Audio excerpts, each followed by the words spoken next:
At a toll plaza, an electric toll collection system has been installed. FASTag can be used to pay the fare. The tag can be pasted on the windscreen of a car.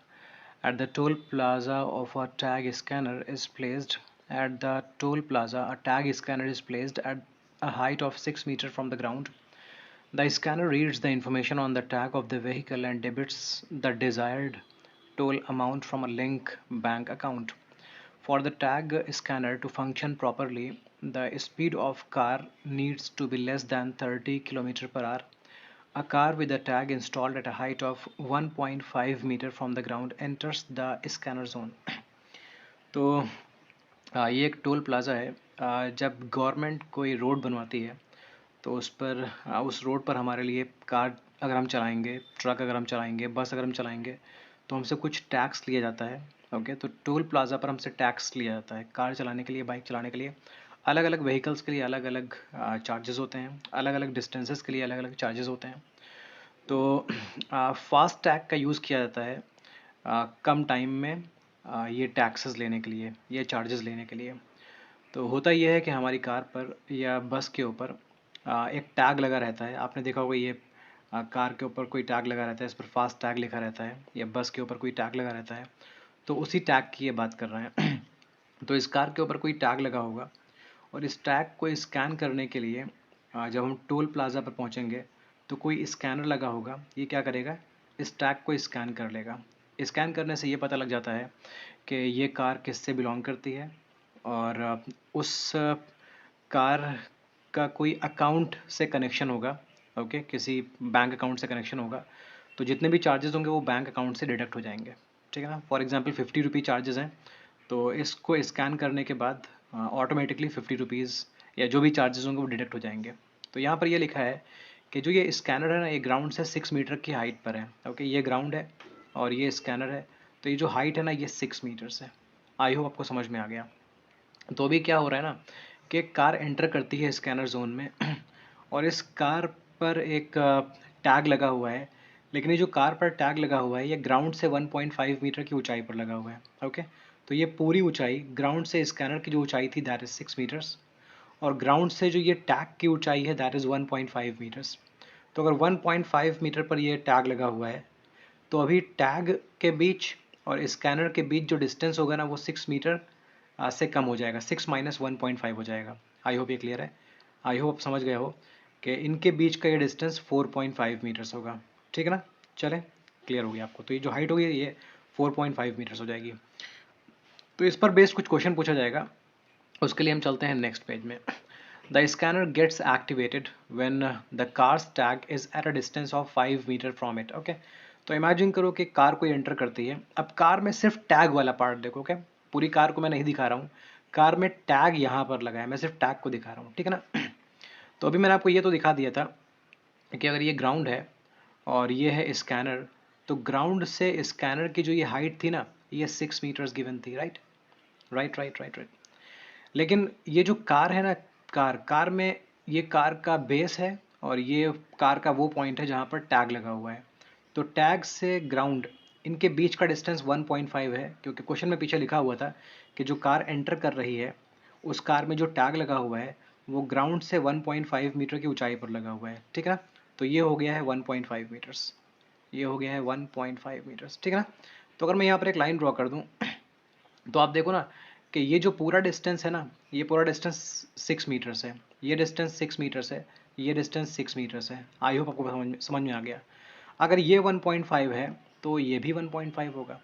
तो अब ज़रा सोचिए कि अगर ये 1.5 है और ये पूरा 6 है तो ये डिस्टेंस क्या होगा। ये डिस्टेंस 6 - 1.5 होगा, तो ये डिस्टेंस हो जाएगा 4.5। ठीक है ना। ये डिस्टेंस हो जाएगा 4.5 मीटर्स। आई होप ये क्लियर है। ठीक है ना। वैसे पूरा ये 6 है, लेकिन ये जो ऊपर का पोर्शन है ये है 1.5 मीटर्स, और जो नीचे का ये डिस्टेंस है ये है 1.5 मीटर्स। ओके, तो ये जो है ना ये ग्राउंड है, ये जो मैं नीचे लाइन ड्रॉ कर रहा हूँ ये ग्राउंड है। ओके, इस लेवल पर कार में इस पॉइंट पर क्या लगा है, एक टैग लगा हुआ है और ये है स्कैनर। चलो क्वेश्चन को वापस पढ़ते हैं। तो स्कैनर एक्टिवेट हो जाता है कब, जब टैग का डिस्टेंस स्कैनर से 5 मीटर्स होता है। ओके, ये रहा स्कैनर और ये रहा टैग। अभी कार आ ही रही थी प्लाज़ा के अंदर, टोल प्लाज़ा के अंदर, लेकिन जैसे ही ये डिस्टेंस 5 मीटर्स हुआ वैसे ही उसने क्या किया, उसको स्कैन कर लिया, ठीक है ना। उसको नीचे आने की ज़रूरत नहीं पड़ी। तो अभी इनके बीच जो डिस्टेंस था ना, ये 5 मीटर्स था। स्कैनर और टैग के बीच में डिस्टेंस 5 मीटर्स था। जैसे ही डिस्टेंस 5 तक पहुंचा, ओके, वैसे ही उसने स्कैन कर लिया। तो scanner gets activated when cars tag is at a distance of 5 metre from it. तो ठीक है, तो ये S फॉर स्कैनर हो गया, और यहाँ पर T फॉर टैग हो गया, और यहाँ पर कोई पॉइंट मैं P ले लेता हूँ। यहाँ पर ये 90 डिग्री का एंगल बन रहा होगा, क्योंकि इस पर परपेंडिकुलर है या वर्टिकल लाइन है।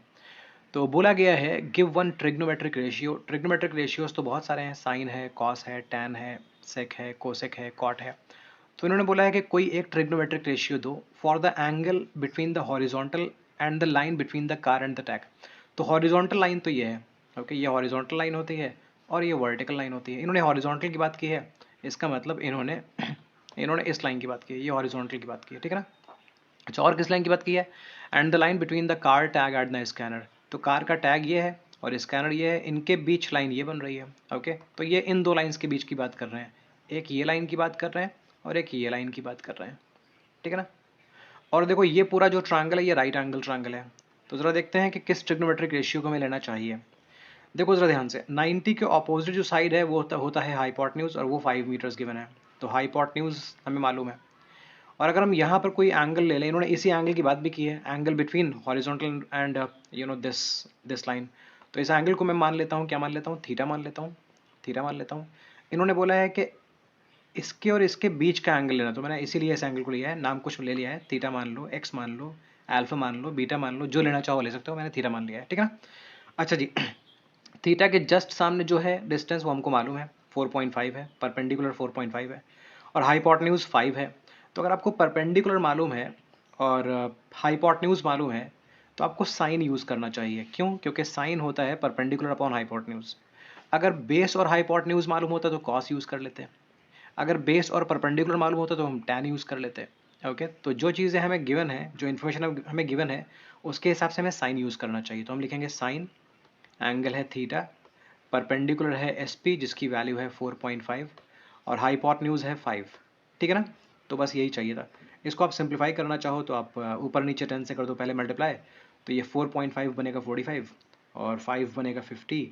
थोड़ा और सिंप्लीफाई करोगे तो ये 9/10 बन जाएगा, और इसको आप 0.9 भी बोल सकते हो। तो हमारे पास एक ट्रिग्नोमेट्रिक रेशियो आ चुका है, वो है साइन थीटा। साइन थीटा की वैल्यू है 0.9। आई होप ये क्लियर है। चलते हैं सेकेंड पार्ट की तरफ। The scanner reads the complete information on the cars. तो अभी हमने पीछे देखा था कि जैसे ही स्कैनर और टैग के बीच डिस्टेंस 5 मीटर्स हुआ था, वैसे ही स्कैनर एक्टिव हो गया था। एक्टिव तो हो गया था, लेकिन स्कैन करने में कुछ टाइम लगा होगा, 1 सेकंड लगा होगा, या हो सकता है 1 सेकंड से कम लगा हो, तो कुछ टाइम तो लगा होगा ना। तो मैंने पीछे भी क्या दिखाया था, ये स्कैनर था, ठीक है ना, और ये टैग लगा हुआ था कार पर, ठीक है ना। तो इसी के बारे में दोबारा से कुछ बात करते हैं। तो इनके बीच का डिस्टेंस कितना दे दिया था उन्होंने, बोला था ये इनके बीच का डिस्टेंस 5 मीटर्स था, ओके। और ये जो डिस्टेंस था, ये डिस्टेंस ये 4.5 था, ये आपको याद आ रहा होगा, 4.5 था, ठीक है। ग्राउंड क्या है ना, ग्राउंड यहाँ नीचे है, तो ग्राउंड से तो हाइट ये 6 है, ये ग्राउंड से हाइट 1.5 थी, लेकिन मैं ग्राउंड से हाइट नहीं दिखा रहा हूँ, ओके। मैं टैग के सामने वाली एक लाइन ड्रॉ कर रहा हूँ हॉरिजॉन्टल, ओके, उस पर ड्रॉ कर रहा हूँ ये फिगर। आई होप ये क्लियर हो गया, ओके। अगर ग्राउंड से देखना है तो देख लो, ये ग्राउंड है, अगर ये पूरा देख लो तो ये पूरा है 6 और ये है 1.5। नीचे के पार्ट की वैसे ज़रूरत नहीं पड़ेगी, लेकिन हो सकता है आपको इसकी हेल्प से ज़्यादा अच्छा समझ में आ रहा हो। तो ये T फॉर हो गया टैग, S फॉर हो गया स्कैनर, इस पॉइंट को हम P मान लेते हैं। लेकिन आप क्वेश्चन को अच्छे से पढ़ते हैं। The scanner reads the complete information in the cars tag while the angle between chip and the scanner. तो चिप मतलब उसी टैग को बोल रहे हैं, स्कैनर इसको बोल रहे हैं। तो इनके बीच का एंगल 30 से 60 चेंज होता है, और उतना टाइम लगता है स्कैन करने में, ठीक है ना। तो मान लेते हैं यहाँ पर जो एंगल था वो 30 डिग्री था, तो जब कार आगे कहीं यहाँ पहुँची होगी, मान लेते हैं ये पॉइंट क्यू है, क्यू पहुँची होगी, तब जो ये एंगल है ना, ये एंगल 60 बन गया होगा। तो कार पहले यहाँ पर थी तो एंगल 30 था, जब कार यहाँ पहुँची तो एंगल 60 हो गया। 30 से 60 तक होने में कुछ टाइम लगा होगा ना, और कुछ डिस्टेंस भी कार ने कवर किया है। तो कार 30 से 60 का एंगल चेंज होने में टी से क्यू पर पहुंच चुकी है, और इसके बीच कुछ टाइम भी लगा होगा। तो क्वेश्चन यही पूछा गया है, और इतनी ही देर में क्या हुआ है, स्कैन हो गया है पूरा वो, ओके, और चार्जेस भी डिडक्ट हो गए होंगे। तो क्वेश्चन ये पूछा गया है कि इस बीच कार ने कितना डिस्टेंस कवर किया होगा, मतलब टी से क्यू का डिस्टेंस फाइंड करना है। आपको समझ में आ चुका होगा कि नीचे के पोर्शन की ज़रूरत नहीं है, तो मैं नीचे का पोर्शन ज़रा साफ कर देता हूँ, इसकी ज़रूरत नहीं है, ठीक है ना। चलो अब सॉल्व करना शुरू करते हैं। तो मैं क्या लिखता हूँ, पहले मैं आता हूँ ट्रायंगल पी क्यू एस में आता हूँ। मुझे टी क्यू फाइंड करना याद रखिए, क्योंकि कार टी पर थी जब स्कैनिंग शुरू हुई थी, और कार जब क्यू पर पहुँचती तो स्कैनिंग पूरी हो गई है, ठीक है ना। तो टी से क्यू का डिस्टेंस फाइंड करना है। तो पहले मैं ट्रायंगल क्यू पी एस में आता हूँ। In triangle Q P S मैं यूज़ करता हूँ टैन, एंगल है 60, तो टैन 60 इज इक्वल्स टू, अब 60 के ठीक सामने, एंगल के ठीक सामने होता है परपेंडिकुलर, तो मैं परपेंडिकुलर लिखता हूँ 4.5, और बेस है ये क्यू पी। ओके, टैन मैंने क्यों यूज़ किया है, क्योंकि मुझे परपेंडिकुलर मालूम था और बेस की मुझे ज़रूरत है। ओके, बेस की ज़रूरत क्यों है उसके लिए थोड़ा सा वेट करिए, पता लग जाएगा बेस की ज़रूरत क्यों है। टैन 60 की वैल्यू होती है √3 is equals to 4.5 upon Q P, ठीक है ना। आप क्रॉस मल्टीप्लाई कर लो तो क्यू पी √3 की वैल्यू 4.5 आ जाएगी, क्यू पी √3 की वैल्यू 4.5 आ जाएगी, क्यू पी √3 की वैल्यू 4.5 आ जाएगी। तो क्यू पी की वैल्यू हो जाएगी 4.5 अपॉन √3। ओके, इसको फर्दर सॉल्व नहीं करते हैं, जब ज़रूरत पड़ेगी तब सॉल्व कर लेंगे। अभी मैं आता हूँ पीछे ज़रा देखता हूँ, हमारे पास एक और ट्रायंगल है टी पी एस। तो टी पी एस भी एक राइट एंगल ट्रायंगल है, इसमें भी हम ट्रिग्नोमेट्री की हेल्प से कुछ फाइंड कर सकते हैं। तो चलते हैं ट्रायंगल टी पी एस में। इन ट्रायंगल टी पी एस, इन ट्रायंगल टी पी एस यहाँ भी मैं टैन ही यूज़ करता हूँ। ओके, टैन, लेकिन यहाँ पर जो एंगल है वो 30 डिग्री है, आप देख लो यहाँ पर एंगल 30 है। Okay, this angle is 30। तो in triangle T P S tan 30 is equals to, perpendicular ये है और बेस ये पूरा टी पी है, तो परपेंडिकुलर रहेगा 4.5 और बेस रहेगा टी पी। परपेंडिकुलर रहेगा 4.5 और ये रहेगा टी पी। टैन 30 की वैल्यू 1/√3 होती है, ये 4.5 अपॉन टी पी है, क्रॉस मल्टीप्लाई कर लोगे तो टी पी इंटू 1 हो जाएगा टी पी, और ये हो जाएगा 4.5 इंटू √3। अब देखो ज़रा टी पी क्या है, टी पी का मतलब है T Q plus Q P, right. T P का मतलब है T Q plus Q P, T Q plus Q P. तो आप टी पी की जगह लिख दो T Q plus Q P is equals to 4.5 √3। Okay, तो देखो यहाँ पर टैन यूज़ करने से क्या फ़ायदा हुआ कि हमको क्यू पी की वैल्यू मिल चुकी थी, और वो क्यू पी की वैल्यू देखो, अब क्यू पी की वैल्यू की यहाँ ज़रूरत पड़ने वाली है। तो क्यू पी की वैल्यू आप ऑलरेडी फाइंड कर चुके थे, वो बस यहाँ पुट कर दो। ओके, तो आप लिखो T Q plus Q P की वैल्यू क्या है 4.5 upon √3 is equals to 4.5 into √3, right.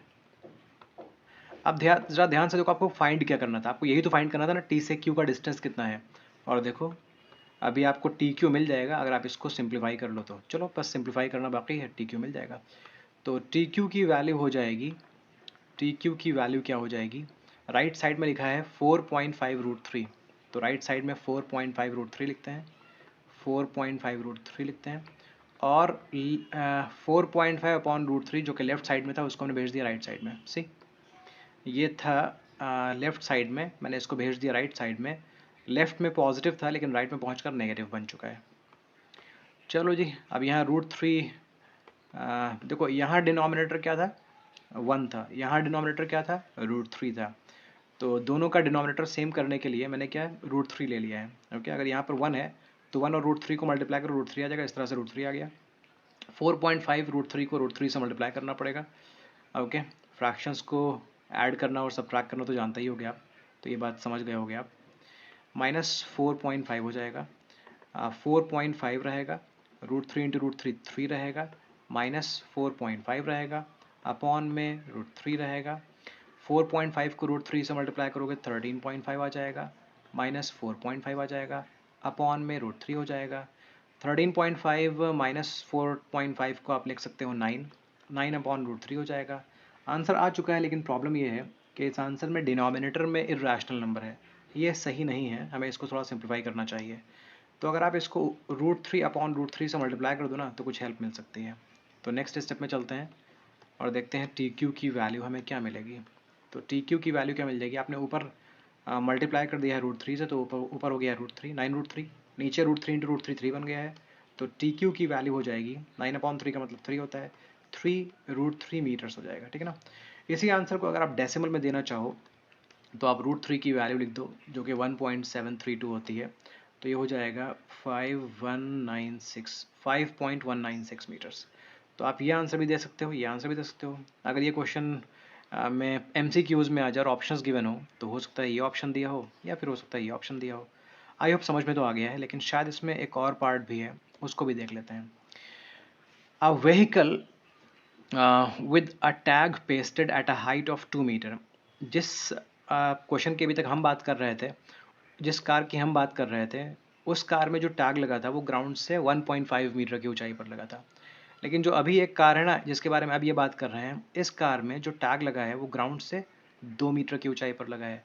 और जो ये स्कैनर है ना, ये स्कैनर ग्राउंड से कितनी ऊंचाई पर लगा है? 6 मीटर्स की ऊंचाई पर लगा है। तो अगर इस आप ये दो लाइंस ड्रॉ कर लो ना, परपेंडिकुलर और हॉरिजॉन्टल, तो आप देख सकते हो कि ये पूरा डिस्टेंस 6 है। Right right right right.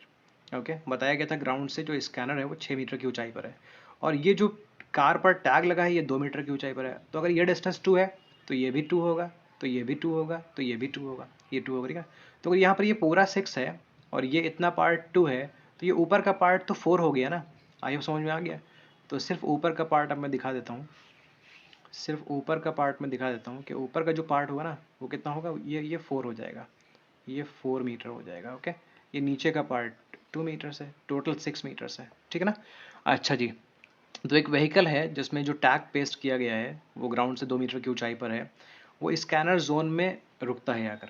Okay, scanner zone में आकर रुक जाता है, ठीक है ना। स्कैनर जोन का मतलब ऐसी जगह कार रुकी है आकर कि ये स्कैनर इस टैग को स्कैन कर सकता है, मतलब बहुत दूर नहीं है जो स्कैन न कर पाए।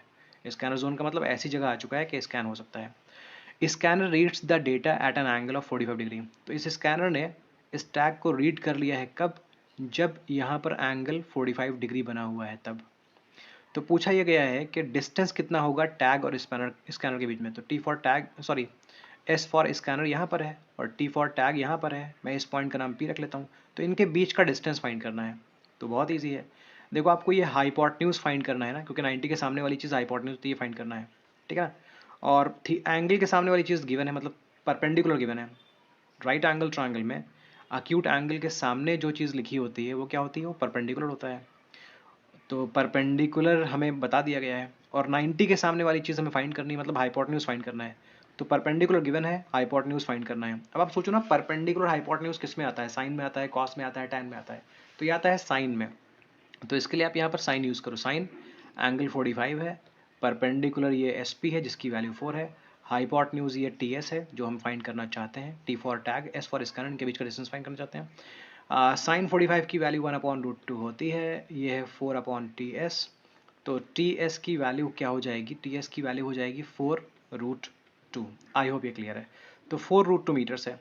अगर आप इसको भी डेसिमल में जानना चाहते हो तो 4 को √2 की वैल्यू 1.414 से मल्टीप्लाई कर लीजिएगा, 1.414 से मल्टीप्लाई कर लीजिएगा, तो ये हो जाएगा 2.828 मीटर्स। आई होप ये पूरी तरह से क्लियर हो गया है। आई डोंट थिंक कोई डाउट होगा। अब बहुत अच्छे से मैंने समझाने की कोशिश की है। तो अगर आपने वीडियो पूरा देखा है, कुछ भी स्किप नहीं किया है, तो आई एम श्योर आपको पूरी तरह समझ में आ जाएगा। जैसा भी आप कमेंट सेक्शन में लिखकर बताएं।